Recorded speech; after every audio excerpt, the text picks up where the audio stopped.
O Flamengo que ameaçou uma crise, ficou aí 10 dias sem jogos.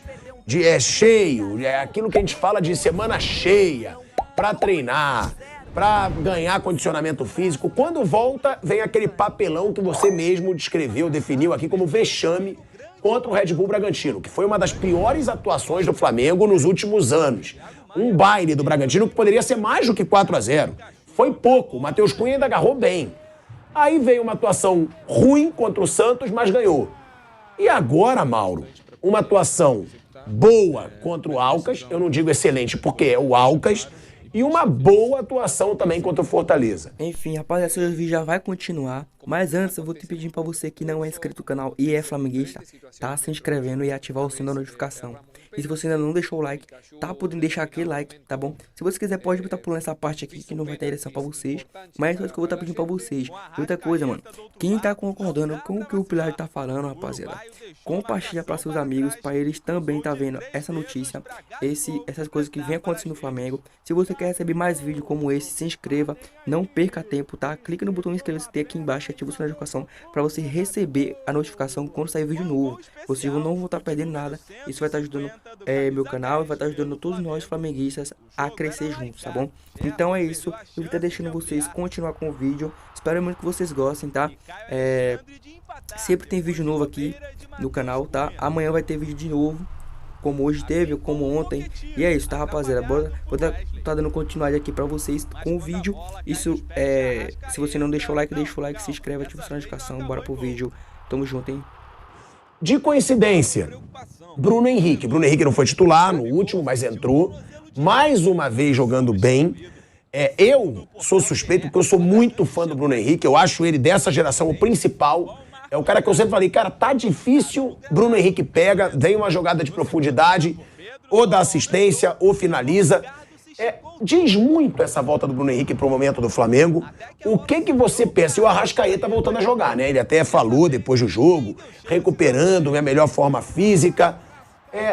O Flamengo, a partir de agora, Mauro, o torcedor pode, pelo que você vê dos jogos, taticamente, esperar um Flamengo como estava acostumado a ver em 2019, um Flamengo jogando bonito com esse Sampaoli, ou é muito cedo para falar? Porque o momento agora é positivo, né? Cedo sempre é, né? Depois, a não ser depois de uma sequência grande de jogos, de bons jogos.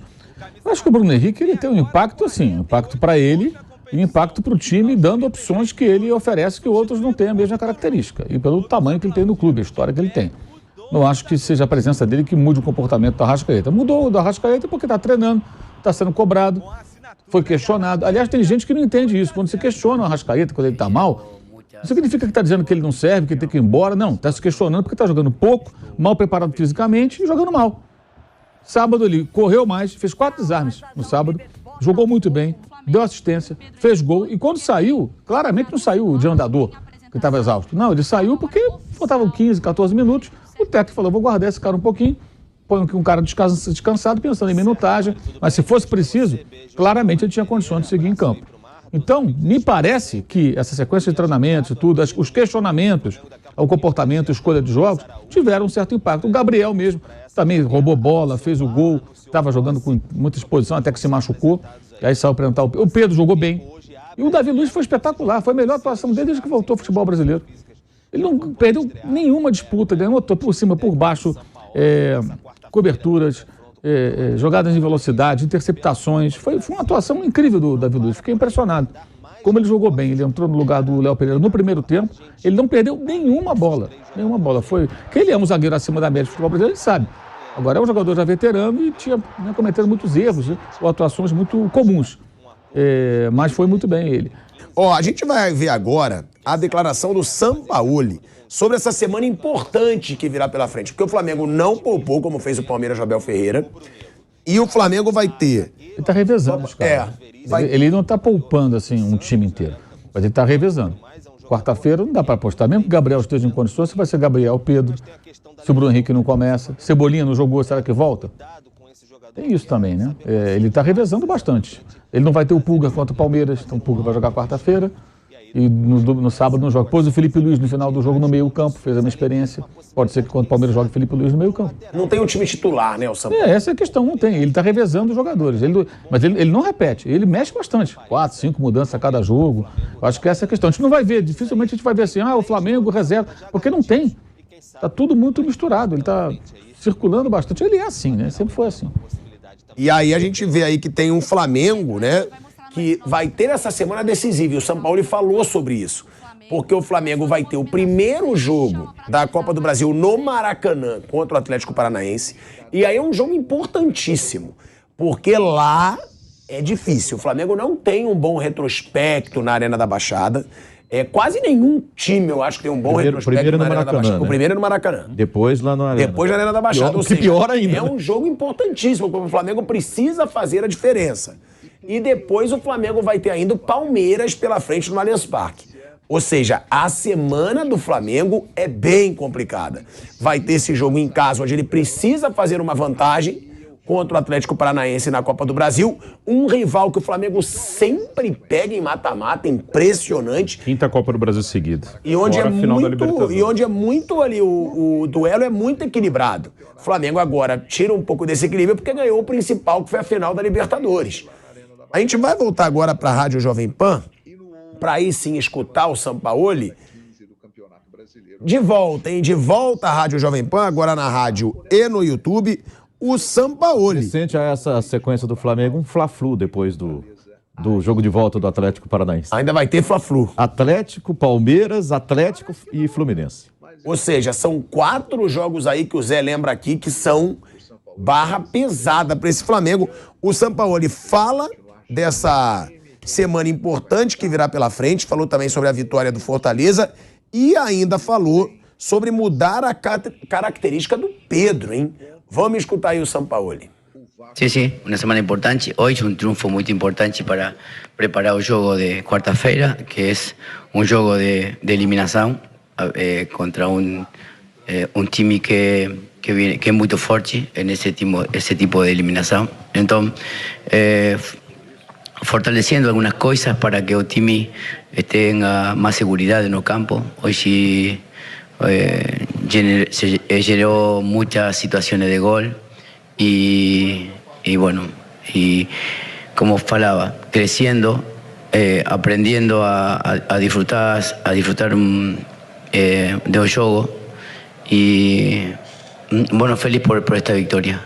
El time ha tenido una evolución sobre eso, básicamente en juntar mucha gente sin balón, sin la bola,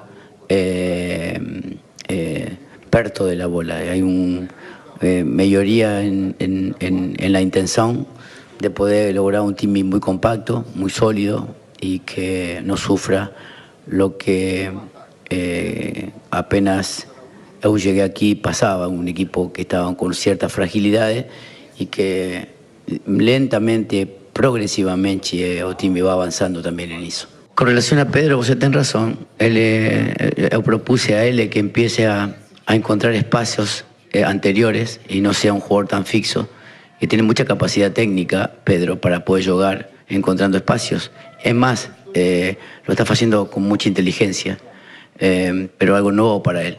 No estaba muy acostumbrado a eso, pero los dos últimos juegos hablamos con él y él sinceramente gustó y bueno, eu estou feliz por el avance disso.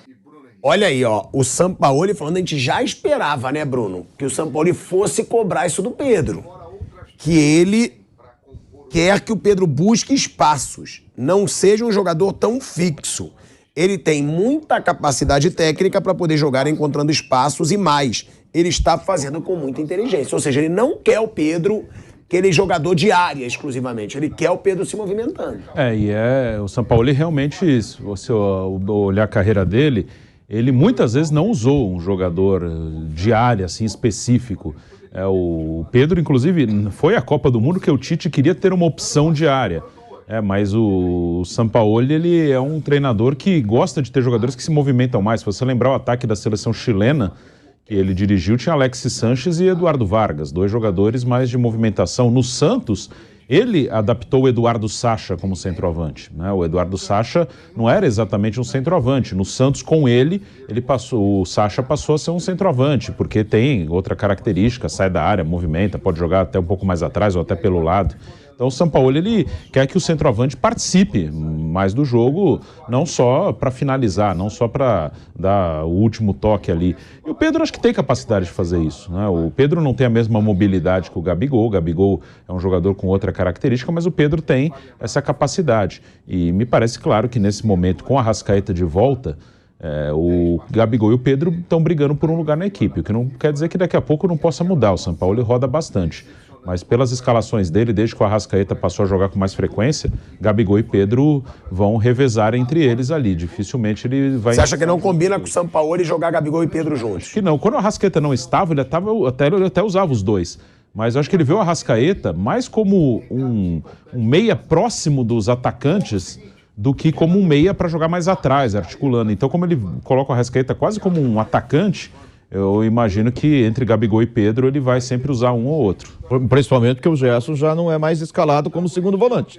Ele já é um jogador que joga mais à frente, ou seja, precisa adiantar um pouco mais o Arrascaeta. E outra coisa, com o Bruno Henrique, não dá para ter um centroavante que não sai da área, porque o Bruno Henrique entra muito na área. Então, precisa fazer uma parceria com o Bruno Henrique. O Gabigol fez sucesso nessa Gabigol parceria. É impressionante, né?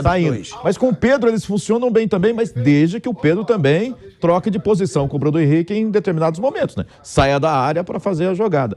E com essa história do Gerson jogar um pouco mais à frente, a competitividade, o número de jogadores ali para a parte da frente, com chegada do Luiz Araújo, se Claudinho vier, vai ficar uma coisa maluca. Claudinho né? difícil. Gabigol, eu também acho. Gabigol Claudinho, e Pedro. O Zenit está pedindo no mínimo 30 milhões de euros. Quando saiu a negociação, muito difícil. Por que razão o Zenit ia negociar o Claudinho? Foi destaque no campeonato passado, artilheiro, destaque do time, né? Destaque do campeonato. Esse ano tá bem, né? Por quê? Eles gastam tanto dinheiro para levar jogador, vai vender. Só se for falam em 140 milhões. 135 milhões de reais. É fora da realidade. Ainda assim, mesmo sem isso, olha o número de jogadores que o Sampaoli terá à disposição ali mais na parte ofensiva. É muita gente. Esse revezamento vai ficar muito fácil, né?